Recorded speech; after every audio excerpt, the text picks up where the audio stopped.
ang pagyaman magsisimula sa sarili mo. And magsisimula yon sa pagbabago mo. Hindi pwede magbago ang buhay mo nang hindi ka nagbabago muna. Alam niyo ba yon? A lot of people would like to change their lives, but they do not know how to change themselves. Hindi nila alam paano nila babaguhin sarili nila. I have both good news and bad news for you. Ang bad news, pag hindi mo binago yung sarili mo, ang ugali mo, hindi magbabago buhay mo. Kahit anong opportunity pa dumating sa araw. Pag hindi mo binago sarili mo, hindi magbabago buhay mo. Ang good news naman, ito. Pag binago mo yung sarili mo, pwedeng magbago ang buhay mo. Sir, ano ba babaguhin ko sa sarili ko? Marami! Ang number one mo babaguhin sa sarili mo, yung isip mo. Kung dati ka negative, dapat maging positive ka na. Kung dating wala kang tiwala sa sarili mo, dapat magkatiwala ka na sa sarili mo. Kung dating hindi ka naniniwalang may kakayahan ka, dapat magsimula kang maniwala na may kakayahan ka na. Kung dati wala kang tiwala sa sarili mo, dapat magkatiwala ka na sa sarili mo.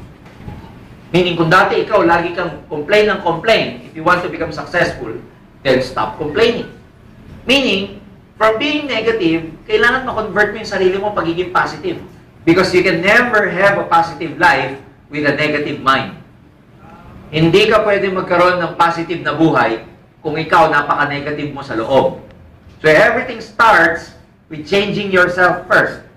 Kailangan baguhin mo muna yung sarili mo. And kaka-attend ng training na to, manunumbalik yung tiwala mo sa sarili mo na darating ang panahon, kaya mo rin maging global ambassador sa negosyo natin. Kaya, it's just a matter of believing in yourself. Kaya today, ang i-educate ko kayo, paano mo ibabalik yung tiwala mo sa sarili mo? Because maraming mga tao nahihirapang magbago. Kaya dito mauuna muna yung development mo. Sabihin mo, development. Bago mag-grow ang network nyo, kailangan kayo muna mag-grow. Bago pumutok ang grupo mo, bago ka makapag-build ng grupo, ikaw muna i-build mo. Kaya nga ako pinag-aralan yung mga taong tumama ng loto, alam nyo ba 98% ng tumama ng loto, after 2 years, mahirap ulit sila. Walang tumama ng loto na naging mayaman habang buhay. Karamihan ng tumama ng loto, umirap after 2 years. 98%. Why? Dumating lang sa kanila yung pera, pero hindi nagbago ang ugali nila. Hindi nagbago yung character nila. Hindi nagbago yung financial blueprint nila. That's why, because they are not ready for the money, yung money nawala rin. Nagets niyo siya? Yes. Ganon din sa AIM. Dito, mauna ka munang ma-develop para pag dumating yung success mo, matagal at long term na nasa kamay mo. Hindi tsamba.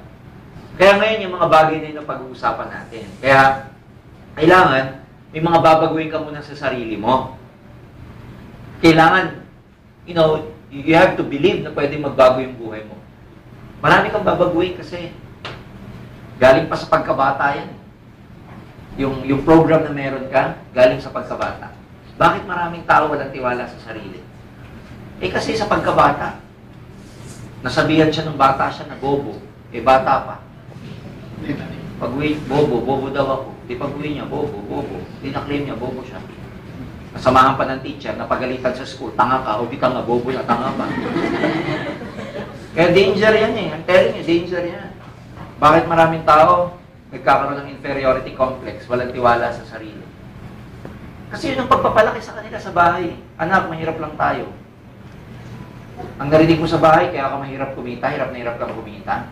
Kasi nung bata tayo, narinig natin, mahirap kumita ng pera. O di ngayong malaki ka na, paano ka kumita? E di ang hirap, yun yung narinig mo Yun yung na-program mo sa utak.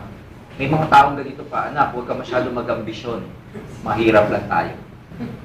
Kaya yung mga taong yan, pag nirecruit mo sa AIM Global, dito yayaman ka, yayaman. Siya, walang ambisyon. Hindi mo ma-recruit.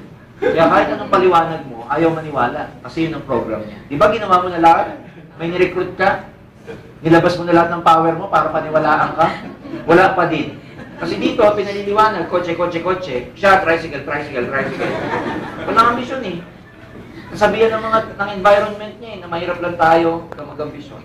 Anak, ang hirap ng buhay. Kaya ano treatment mo sa buhay? Mahirap. Do you think yung mga mayayaman nahihirapan kumita ng pera? Literally, yung mga mayayaman, pinupulot lang ang pera. I know some people making 1 million a day. I know some people 100 million ang value nila.